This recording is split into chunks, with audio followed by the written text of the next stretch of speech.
This is one of my favorite topic, right? And I'm a very good listener, so I'm just gonna listen, and I think you guys gonna speak, and I'm gonna listen to it. So we'll start with a brief introduction about yourself and the institution that you represent. So I'll start with you, Abhay. Hi. Am I audible? Yeah, seems so. Yeah, so my name is Abhay. I've been associated with education institutions for about 11 years.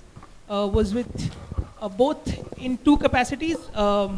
One, for the first 7 years, I was strengthening existing institutions and then moved on to set up greenfield institutions. The last 5 years, my job is to basically take an institution from 0 to 1.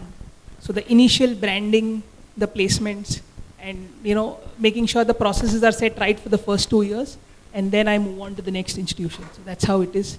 Previously was with the Bitspilani group in Mumbai. We set up the Bombay campus for 3 years. And then we are now currently setting up a liberal arts university in Pune called Nayanta University. You'll hear about it soon in the news. Yeah. A very good evening to all. This is Dr. Chirag Wakela. Basically, I am the second generation into the education field which I represent.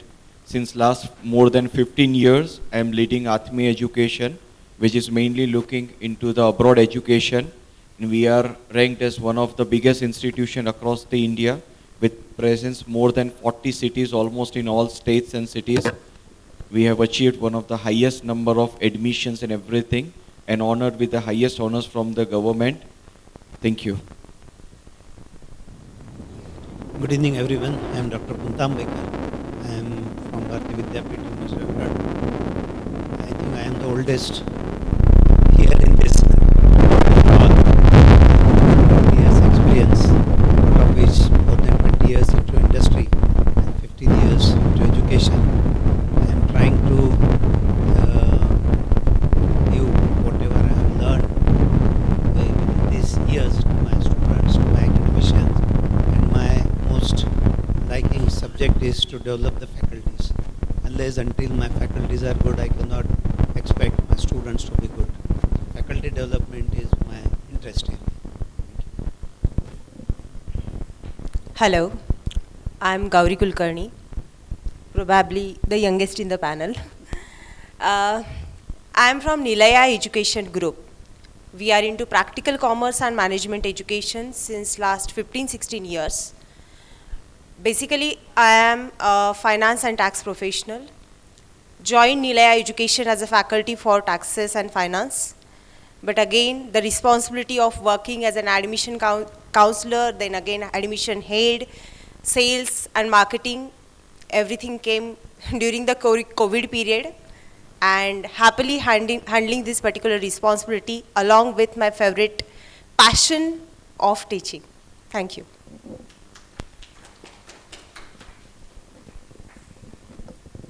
Hello, good evening everybody. I am Professor Prabha Kasliwal. I represent MIT Vishwaprayag University, which is a post-COVID, post-NEP university in a tier 2 city. And we are in a tier 2 city of Solapur, where we are actually giving back to the society in form of stopping the migration, and students should get good quality education, and they should also they are also equally should be privileged and fortunate to get what education is being imparted by MIT all over. Being the project director, we have seen how this university has grown, and it has made a big difference in that Marathwada region. Thank you. A very good evening, everyone. This is Dr. Manisha Saxena, and I represent Ramachandran International Institute of Management. I've been into management education for the past 24 years, and at Ramachandran Institute, I am handling their academics as dean for the PGDM program. And I'm very happy. I would first congratulate the organizers for selecting such a contemporary and important topic, and having me as a part of a panel with this august and intellectual gathering. Thank you so much. Great. So with this, I think I'll start. I'll start with my first question, right? So whenever I see this topic, I mean, whenever there is something related to brand and identity we speak about, right? the first thing that comes in mind is that what is the vision behind it. Then the second thing which comes in picture is the right positioning of the brand. Then the third thing is what to do about it. I mean, what are the best measures that could be taken in order to position it right. So I wanted to ask that in today's digital world, how can you differentiate from the institutions when everyone is telling about, when everyone is talking about a similar story? So I think I'll start with you, Abhay. So what we usually do is we identify the primary stakeholders like all institutes do.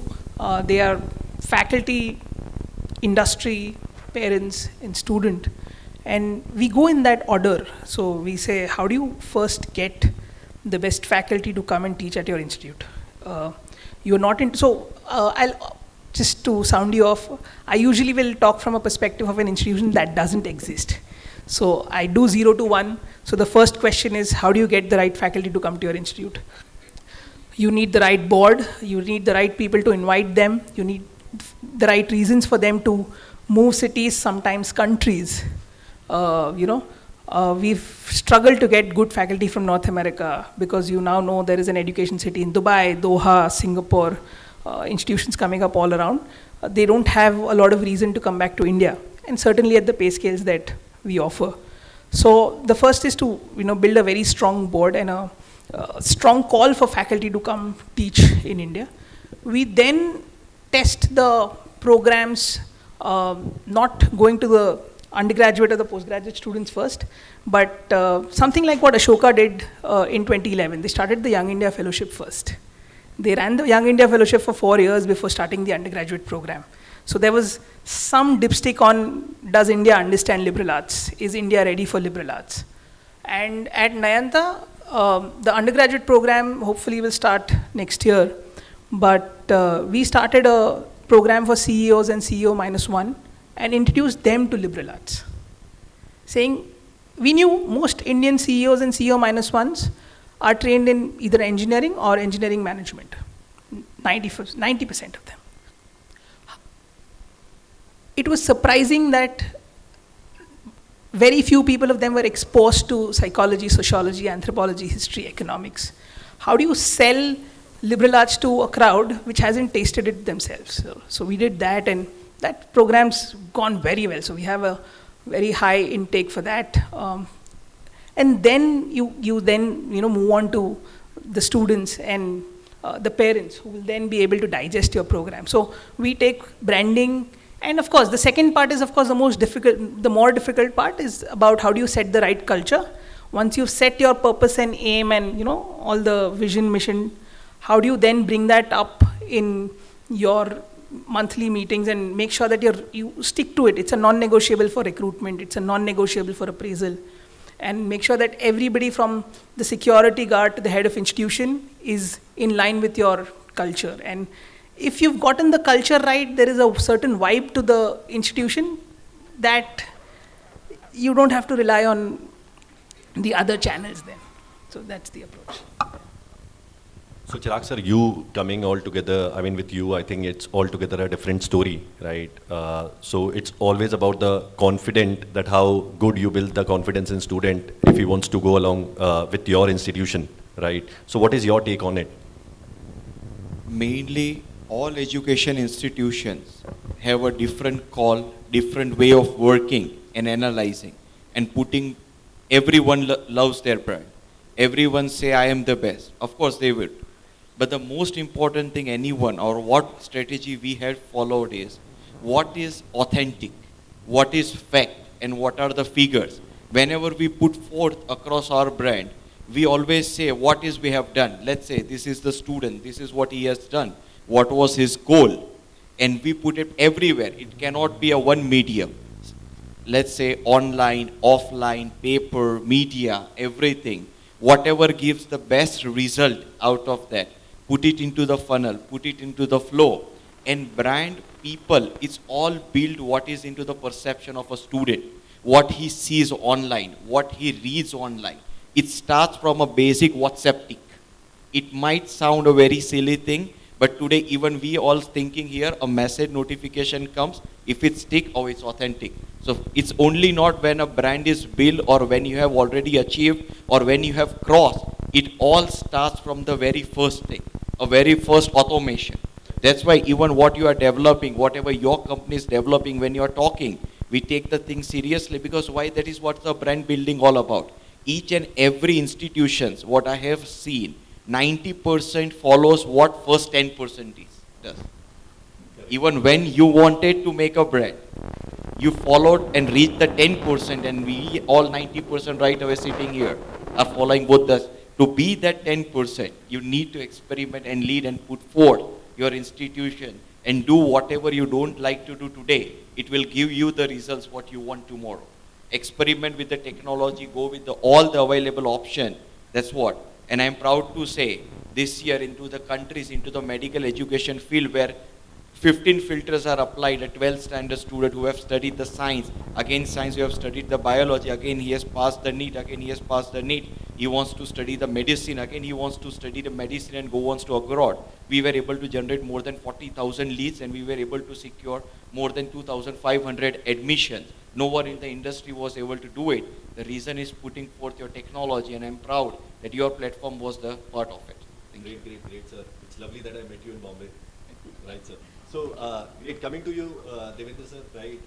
So with you, I think, sir, a student doesn't has an option to come in campus. So what sort of story are you telling in sort of getting them to Bharati Vidyapeeth online distance and education? See, basically, our target audience is quite different. The very first thing which they expect is the convenience. Right. And many times this convenience is misunderstood, and they always try to see that if I am going to online degree, it is the responsibility of the institution to pass me. A very wrong notion is there. So in this case, creating a brand becomes very difficult, because many times there, when we discuss the number of admissions and all, mostly in offline case, there are CETs and all, students are aspiring to come. Here we are forcing students to come. So we have to create a balance between that. So there the brands become the way you are giving the services to them, the way you are providing support to them, the way you are educating them, the importance of why taking this degree online and what is the significance of getting knowledge out of that degree. Because many people feel if online degree is there, I am passing and I am getting the promotions. Many people get promotions. Many people want to change their, whatever they are doing right now, they want to change the streams and all. But we have to create and tell them we have best facilities available. The very first thing which is most important for our kind of thing is to creating a thing that our platform where they are coming to get the education, it is robust. The contents which are available there are up to the mark, and they are easy for accessing to them. Second thing is the way their queries are being solved, how much support they are getting, so how mentoring we are giving. So there are so many lectures going on, but apart from that, there are so many students who are not attending, but they have things available on LMS where they can visit whenever it is needed. So all these tools and technologies, strong technologies, that becomes a brand and supporting thing to us. Specifically in admission, as you people are helping us. Similarly, we have strong LMS, which we are doing, we are giving to the students good contents out of them. And then we identify good faculties and good teaching learning process, which makes us to propagate as a brand, and we are getting good admissions. Great, sir. Lovely to hear that. So over to you, Gauri ma'am. If talking about building a brand, my experience is entirely different. Like we, a group of chartered accountants, are passionately working on educating people on practical finance, practical accounts, practical taxation. And while teaching all those things, we all are enthusiastically working. We are always student-centric. we are not a very big organization where thousands of students are studying. We just aim at 800, 900 admissions per year. Currently, that much of target only we have. But in our case, advocacy by the students is the biggest source of admissions. And we can proudly say that that is reducing our marketing cost a lot.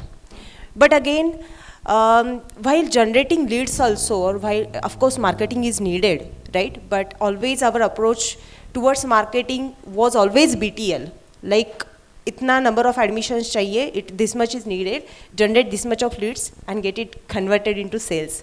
On the basis of whatever alumni results we have, whatever success stories we have, we could always we could always achieve a good success ratio, good conversion ratio on that basis. But again, if we are thinking about expansion, I am really impressed with the kind of presentation Mr. Lokhande has done, right? That will be really helpful for us in the long run if you are thinking of expanding on a very great extent. And of course, a product like ours or an organization like ours should definitely think of expansion, because I truly believe that good things should be really very big, that good people should earn money, right? So hope so. Even the feedbacks from your like people like Balaji University and others, those are really impressing. So looking forward for a demo further. Sure. I think Kunal, where are you? Right. So Prabha, I'm with you. I think you have been in education for more than a decade now, right? And you have worked on multiple projects altogether. So earlier, I think you were associated with a college or a university that I call that was already well established. Now you are again taking care of a university which is like 2 years old baby. So how do you differentiate? Like what sort of story are we building or are we telling to the students? Yeah, great. We are a greenfield university, but the greatest advantage we have is that we are carrying a legacy of MIT, which is about more than 4 decades. And being a greenfield in a tier 2 city, we did not carry any baggage about the existing universities. We could set up most of the processes on our own. Yes, in tier 2 city there is a challenge that the students are not digitally connected. We being in the 0th year, we tried and tested, are we able to reach the students through digital media? And we could achieve good numbers. Yeah. Being in, what we have realized is the brand values, or what from the MIT what we are carrying, transformation or the quality education, being in engineering education, then MIT ID, that is design education. So getting the audience was not difficult. It was quite easy when we reached out to the students and told that we are from MIT.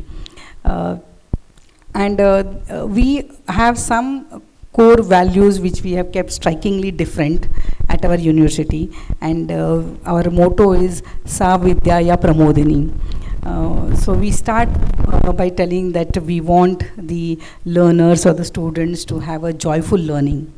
And in this joyful learning experience, we have digitalized most of the things, and that is becoming our brand value.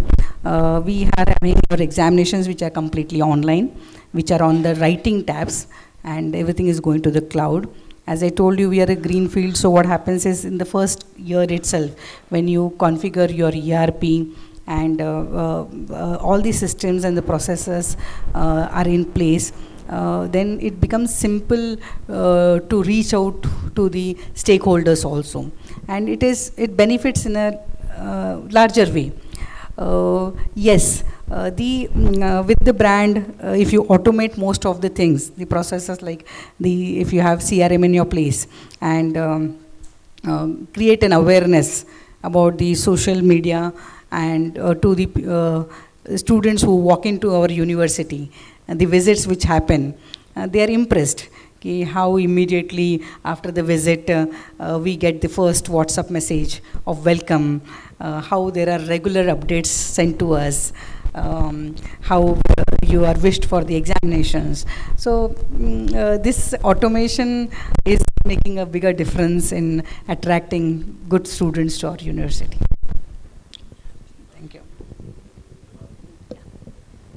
So I think in a panel of, yeah, I'm sorry. I think altogether a corporate strategic decisions that you are going to tell us here. Okay, so within this panel of 6 only now you struggle to find out the differentiator. But I'll take a cue from what the anchor was mentioning here. Brand is more an emotion and an experience.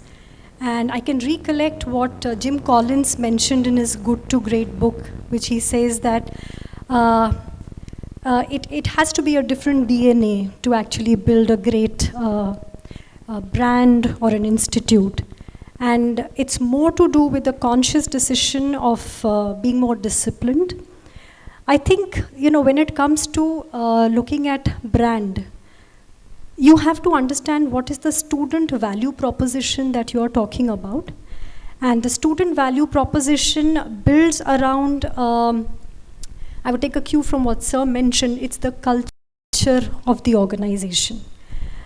So I think one of the things is when we look at stakeholders, a lot of us keep on mentioning that we do things which are more student-centric. I would say, I would rather question that because there are multiple stakeholders and you actually cannot do anything which is just student-centric. You have to do something that's parent-centric, that's industry-centric, that's student-centric, of course, that's community-centric. And I think we have done a lot many things to showcase that we care and we sincerely care. So when you're talking about authenticity, giving a realistic preview of what is on offer, I think that's the best thing that you can do. You be very real in what you can offer, so there is nothing that is more imaginary or a fairy tale world, and you deliver to your commitments. And the best I would say, example for a brand, a strong brand would be that a grandfather studies there, a father studies there, and a son studies there. So would you like to recommend the brand to your family, your friends, your relatives? That itself gives the authenticity or credibility to whatever you have been doing. And I think it's the experience of the student that would be the biggest advocacy beyond anything else. So that's how I chose my school, ma'am, to be very honest. Right. So I think I'll start with you only for the next question, right? So tell me about, I think, with every institution, I think it's the same story that whatever decisions that needs to be taken, it should be backed by facts and figures, right? So, I mean, if you tell me how can institution use data insights to understand and align their brand narratives? Okay, data I think is a gold mine, but we should know where to find the gold in that mine. So how do you look at what data is relevant to you? Data cannot be generated. It has to be experienced first to tell the story of what you have actually done. So I believe that the first thing is, the first insight, did you allow the stakeholders to experience what you're saying? And now how do you derive data? That's where I would say the feedback system comes into play, where you look at feedback from the students, good or bad. You look at feedback from the parents. I can proudly say that we have engaged almost every stakeholder in most of our activities, starting from parents being a huge part of our induction program, our alumni being a huge part of whatever we do in the institute, whether it is calling them during the induction program, guest sessions. So it's not always about looking at what can I take from them. So when you're looking at understanding the kind of data, I think the student should be in a position to give that feedback. What has he experienced? And then from that, these insights should help you to become better. So we do take feedback from parents, we take feedback from students, we take feedback from alumni, and collating that data has helped us evolve better and better. So I think, Prabha, you can start. Yes. With a lot of data, in respect to you asking, as she mentioned rightly, data is gold today, and mining the data is becoming very important. In the case of admissions, if I want to specifically say, demographically getting the leads, then nurturing them becomes crucial. So if you have done through one cycle, analyzing and predicting or identifying where you can reach out in the next academic session is easy. If you don't have a background, you have not been able to collect data, then it is we were not able to make those decisions in the first year. We tried from all the ways of trying to get the leads, trying to get raw data and work on it.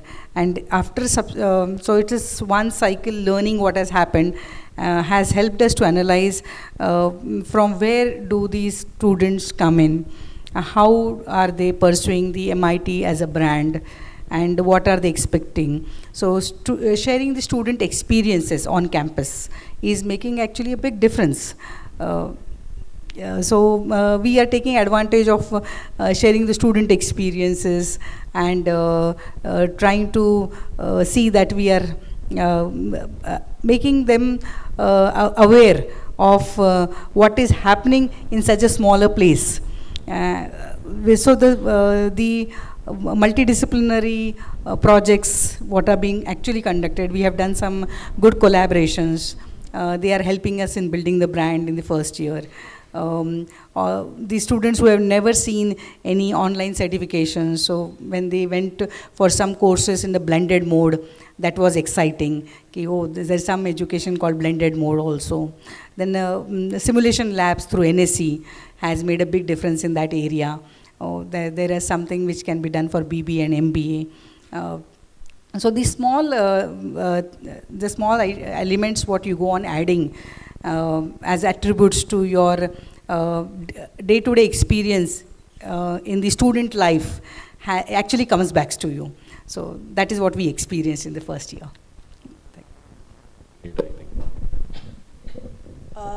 Continuing with the same topic, ma'am said ki post-sales feedback is important, right? And again, would like to bring to notice one thing, that when a student comes from a small town, he himself is having some expectation, his parents are having some expectations, that they are expecting some transformation experience, right? And if that transformation experience, if they don't find it around during the initial days of admission, they get insecure. And there comes into picture the attrition rate, right, of students.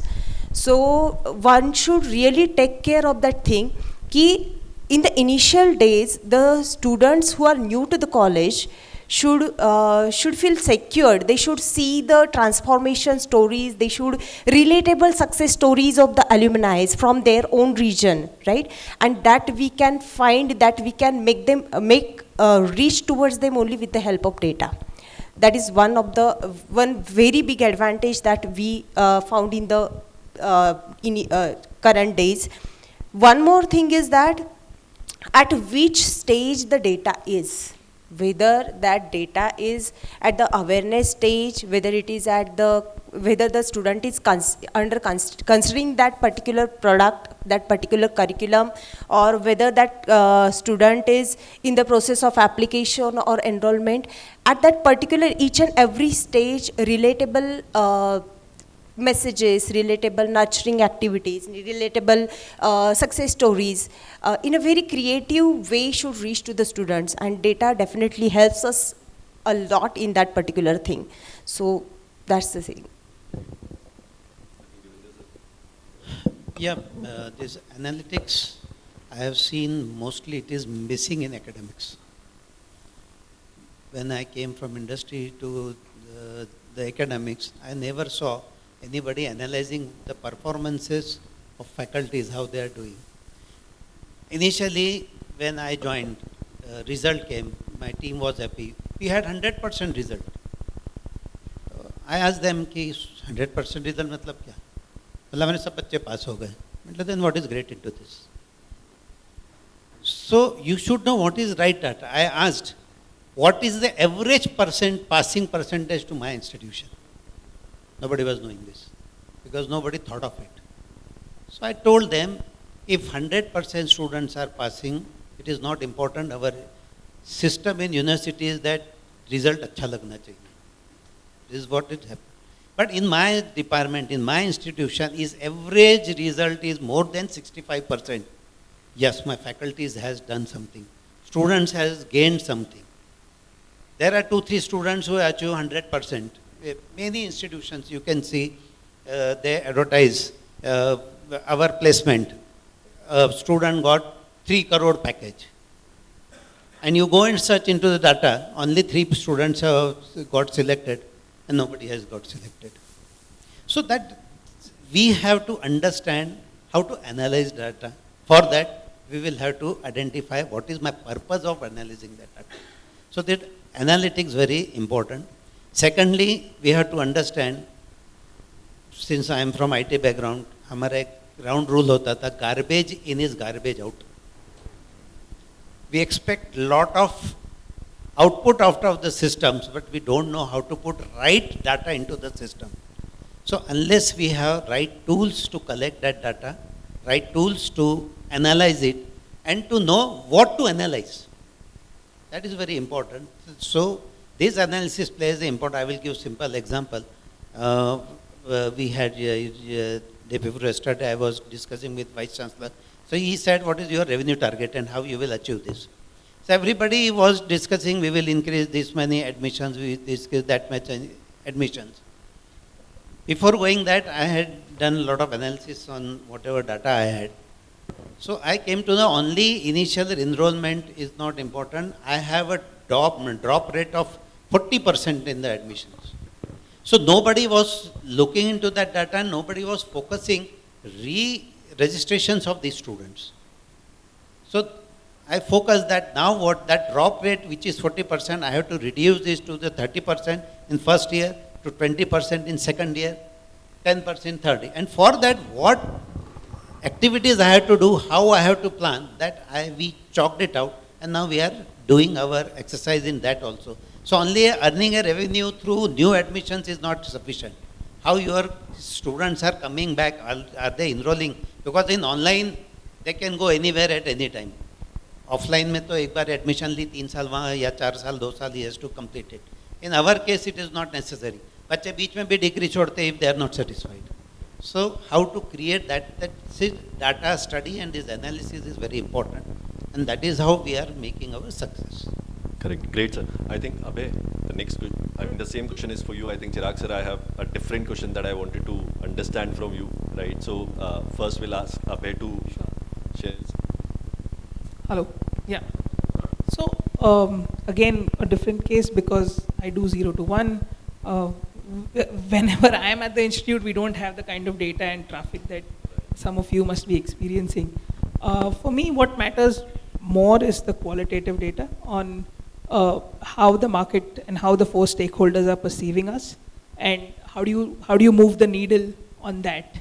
So what does the faculty think of me? Will they be willing to come for 15 days to do a course?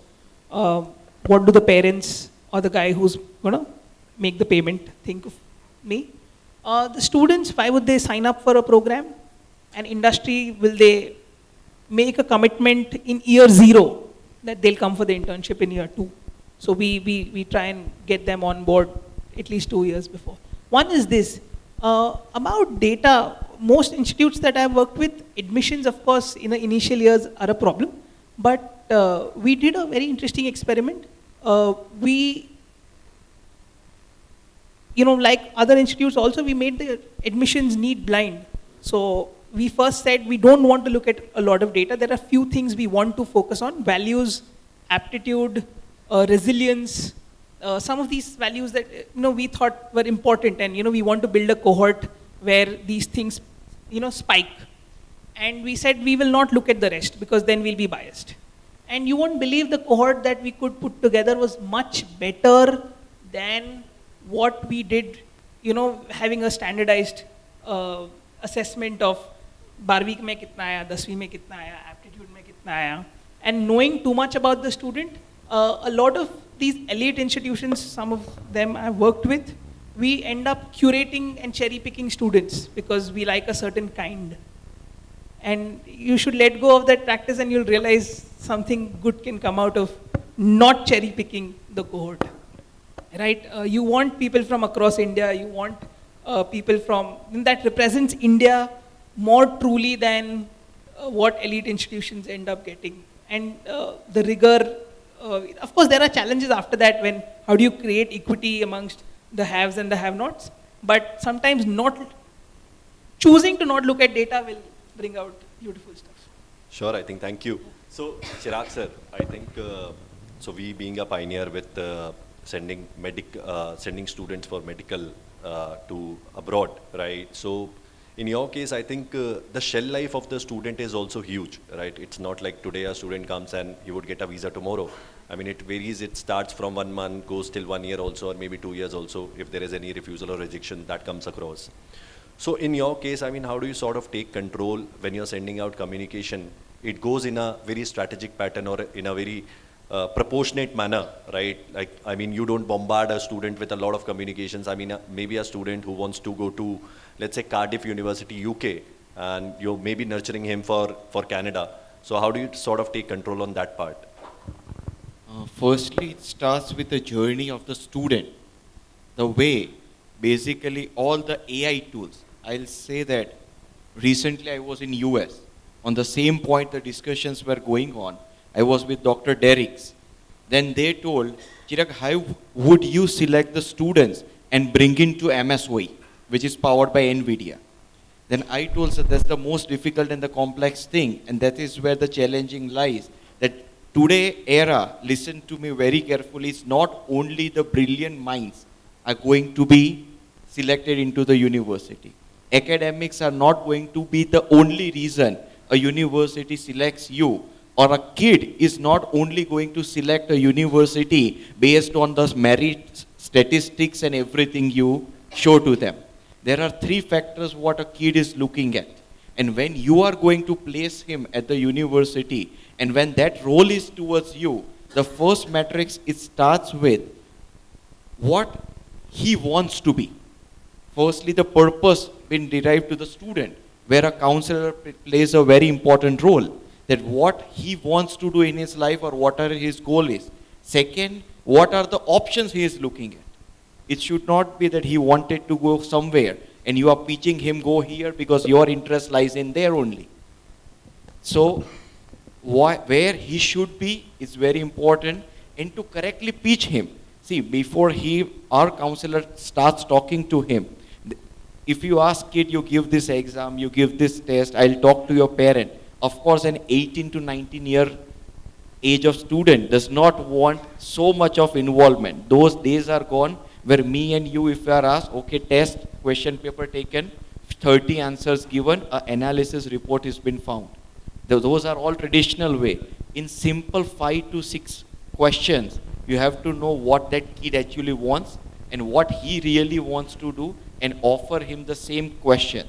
So where he is trafficking, when the lead is coming, if you are aware already you captured, where he is going, what are the more articles he is reading. This all is captured into technology. So when a counselor is talking to him, he is already knowing that this gentleman has already went to the Bharati Vidyapit University. This gentleman has already went to the Atmi education, and he has already browsed this 15. So his interest is into the IT technology course, and he is looking on this level of university.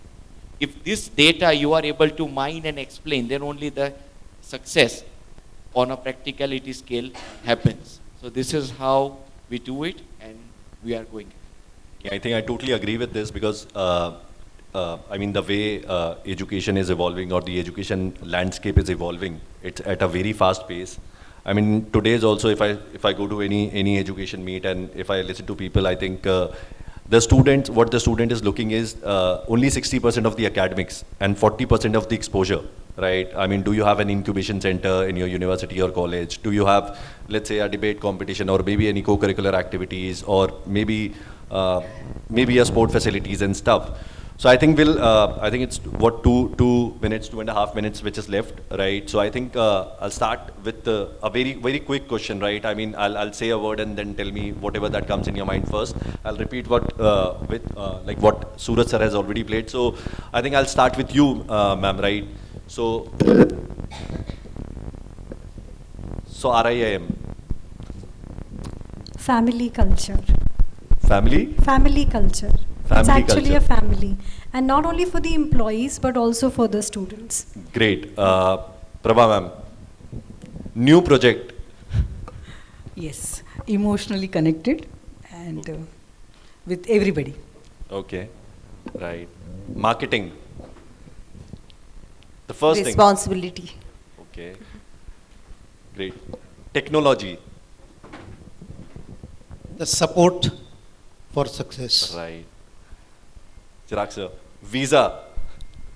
US. Okay. Right. So, Abhay, New Age University. Interdisciplinary. Great. So I think we'll wrap up this session with this, right? Because we are very limited on time. We have the dinner and cocktail too, and I want to speak with all of you, speak my heart out. So thank you so much.